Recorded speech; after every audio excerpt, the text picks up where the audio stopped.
one of the prospects I think a lot of Pistons fans are very intrigued with is Zaccharie Risacher. Uh, so my question to you is like looking at their roster, kind of looking at their, I don't want to say they don't have wings, but kind of like lack of wing depth that they do currently have. Do you think he would be the best fit for the Detroit Pistons? I think probably technically he's the best fit for him, for the Pistons and a lot of teams. Just for what you said, a guy that can ideally come in and make threes, do a little bit of connected things, moves well, plays really good off-ball defense, do things of that nature, and kind of fill the gaps for the rest of the guys. Obviously, give Cade a little bit more space. Another wing to play alongside a guy like Asar. He has his struggles, but at the same time, the direction that he's gone in over the last 2 months, I just don't know if he's going to end up being a top 5 caliber guy in this class.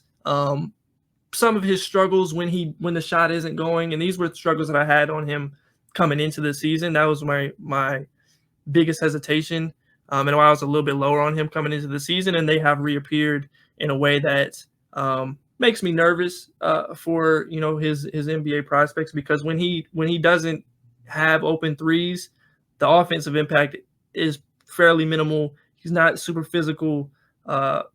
He can be really passive by nature.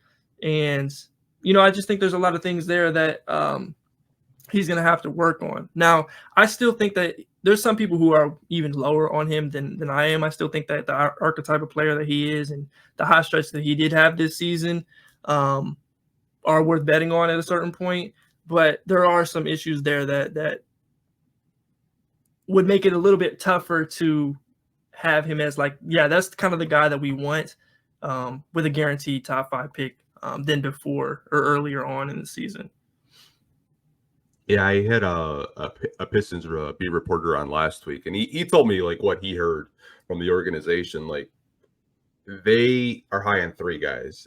It's Risacher.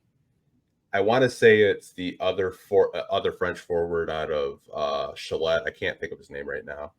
Tijan Salong, and then Sar. Those are the 3 guys apparently that they're like really zeroing on in. That's like 3 guys on their big board that they like really love right now. But I was talking with someone, they're like, yeah, he's not shooting like as well as he was to start the season. Like he's in a really bad shooting slump. Like maybe this isn't the guy that we maybe think could be an ideal fit. And I kind of saw what you were saying, because I pulled up a recent game, and like when they kind of run him off the 3-point line, he's kind of limited.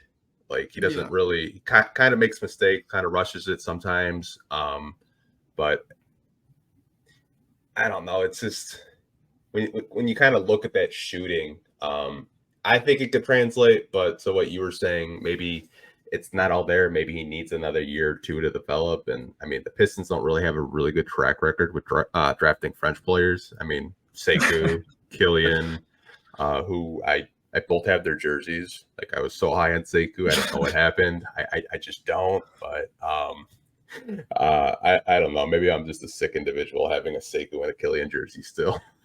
Hey, that's you supporting the team. I feel it. Yeah, but that's the thing with Risacher at this point. It's obviously on paper, that's the guy who everybody wants. This is the guy who teams around the league went from your Brandon Miller level prospects to like Cam Johnson. That level of outcome between or a guy who kind of fills that 3-and-D mold but can do a little bit more as a connector or off the dribble, or get more into that kind of star level creator range. That's the guy who everybody wants.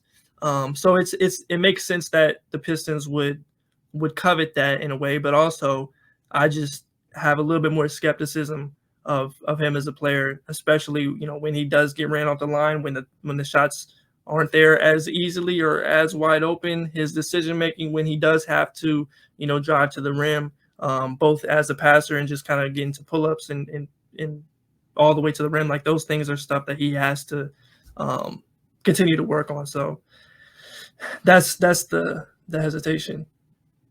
Yeah, like I said, I did want to ask you because I feel like a lot of people they're probably going on Tankathon every day and like looking at the prospects and seeing a French guy that's like top 5 and looking at his stats, like he shoots like what 40%. Like let's draft him right now. But if you do watch highlights or even just like turn on a full game of him, like there's a lot to like. But I think he's a prospect that might take maybe a year or two to like fully like what's the word I'm looking for? Get used to the NBA in a sense where it's a lot more physical than it is over in Europe. So, maybe it takes him a year, maybe it doesn't. Maybe he just, comes into the NBA and just shoots the hell out of the ball. You never know.